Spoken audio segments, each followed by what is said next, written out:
di fàttali ne société bi ñu jógee bu tudd ABSSA mi ngi juddu ci jëye ju mag jooju amoon Amérique te ay soi-disant djihadistes moom mooy defkatu ñaawtee fi jaaree ko ci aéroport yi daal di attaqué woon Amérique ci xolu Amérique ba daaneel fa ay bâtiment ak def fa jëye ju mag jooju.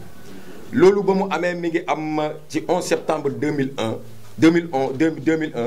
léegi kuréel bi nga xam ne moom mooy saytu kaaraange aéroport adduna bi yëpp daal di génne ay doxalin ak tëralin yu bees yoo xam ne moom mooy aar askan wi ci barab yooyu le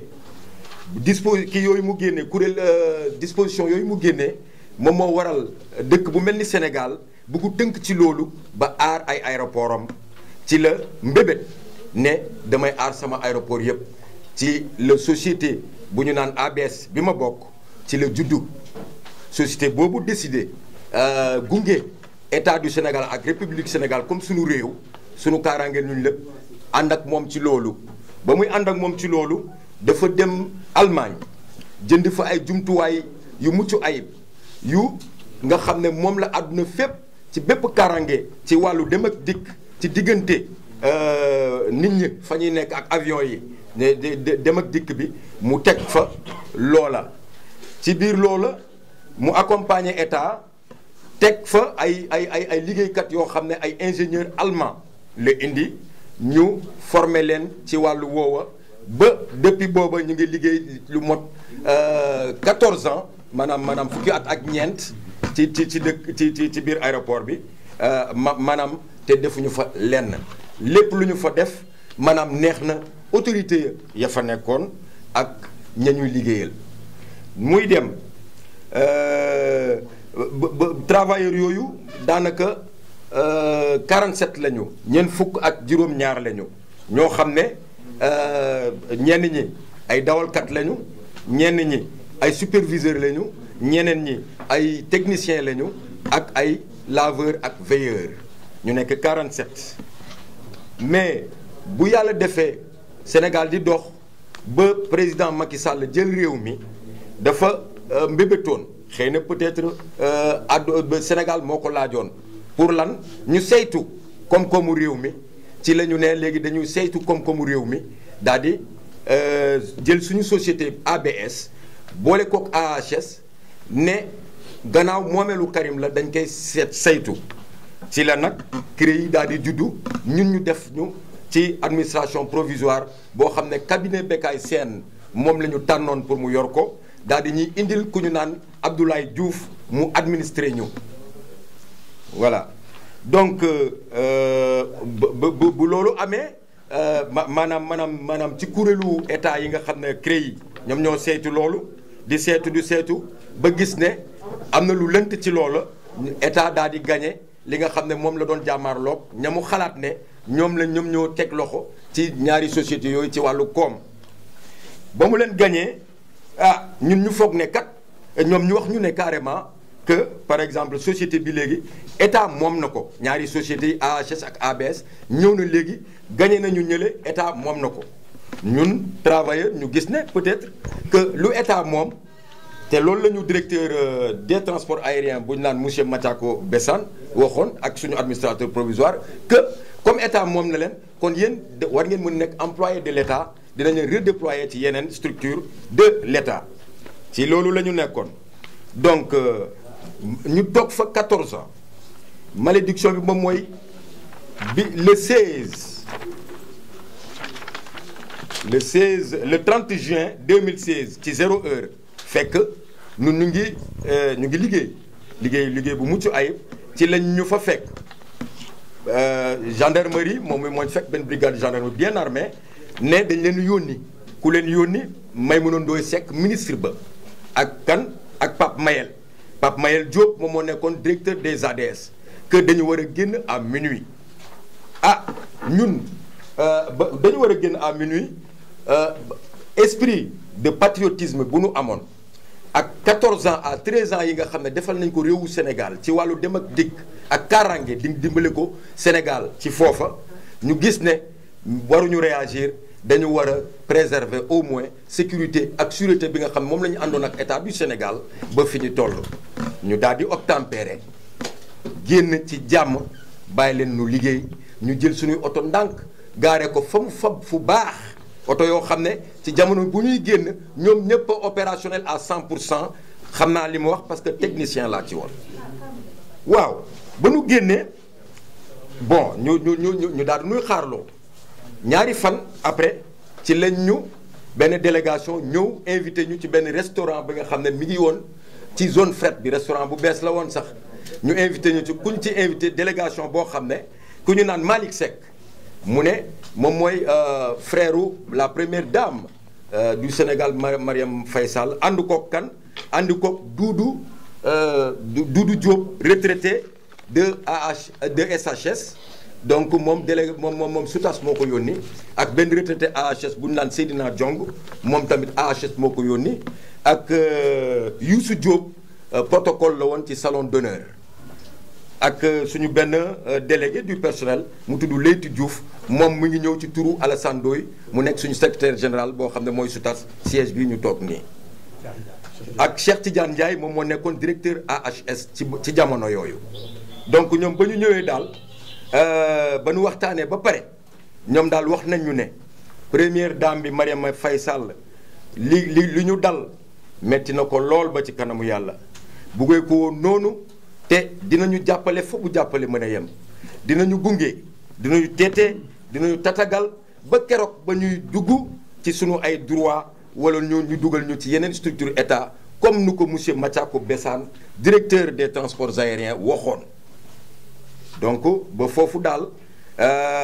mais boobu depuis booba yàlla def ñu toog ñeenti at dañu nii ñooñu dégguñu leen dégguñu Malick Seck dégguñu Mathiako Bessane dégguñu Youssou Diop dégguñu Marième Faye Sall ah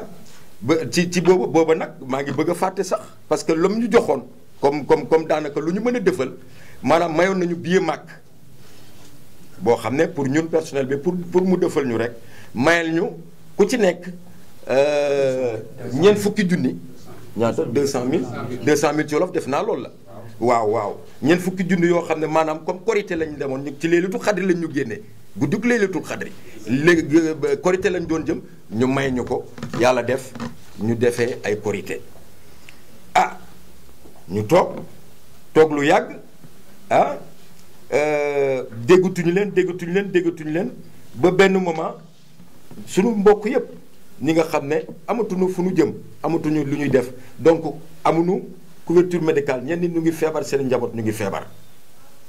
amul lu ñu fajoo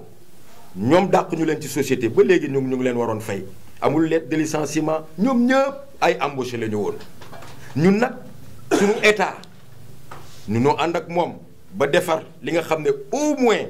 Sénégal jëriñu ñu ci ba yóbbu na turu Sénégal ci bitim réew lu mel ni Niger lu mel ni Mali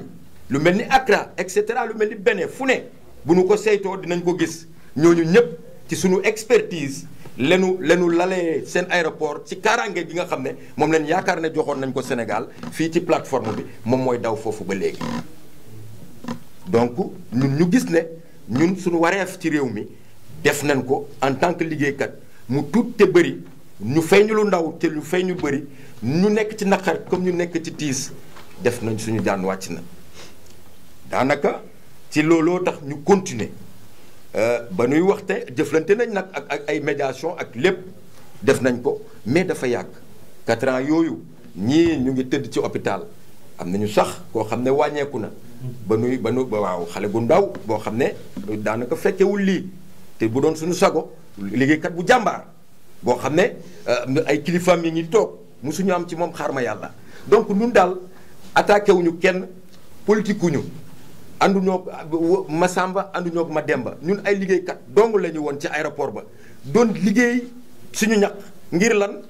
suñu kaaraange réew ci lan aéroport muy zone stratégique bi nga xam ne moom la réew yépp nga xam ne képp kuy defkatu ñaawteef war nga faa mën a jaar pour defum ñaawteef àdduna ñu ànd ceeg état du Sénégal defar ko ba mu baax ñun lu nuy xaar daal ci état du Sénégal moom mooy Macky Sall mooy suñu président di président ñëpp madame la première dame di moom it di tëddee njaaxaanaay di yaayu ñëpp ñun tojuñu xeexuñu waxuñu diwa tooñ xamuñu ku tooñ nun liggéeykat lañu woon lu nu bëgg moom mooy arrière de salaire yi gannaaw dàq gu ñu ba léegi arrière de salaire yi ñu mun ñu ci compal sax ñi nga xam ne ñooñu ñi ngi ci njàqare ñu mën a suqaliku. donc kër yi génn nañ ci waxuma loolu sax ñun lu ñuy wax sax daf ci am ba ñuy génn ci booba la société ADS su Pape Mayel ba ñuy génn yoroon nañu à peu près 2 milliards yoo xam ne fayu ko woon loolu moo taxoon ñu am ay arriérés de salaire yu métti ñu dem ak moom ak suñu administration provisoire pour soulager ñenn ñi booba génnaguñu mu ñu accordé ci 30 millions benn koom boo xam moom la ñu jox pour ñu soulager ak dépense yu ndaw yi loolu sax demoon na ba dagg donc moom bokk na ci li nga xam ne moom moo dem ba nga xam ne won autorité bi kat ñun dañu war a génn te fu mu ne noonu tegaloon nañ leen matériel bu impeccable bu mucc ayib. donc am na beneen engin aussi boo xam ne daanaka ABS moo ko moomoon lépp ci defar rek maanaam bodduwuñu kenn ci li ñu doon def ñi nga xam ne ñoom sax ay waay laagu lañu ABS suñu société utoon na demoon na ba bitim réew Allemagne fu ne indi fa benn engin bu ñu tuddee engin bu yóbbu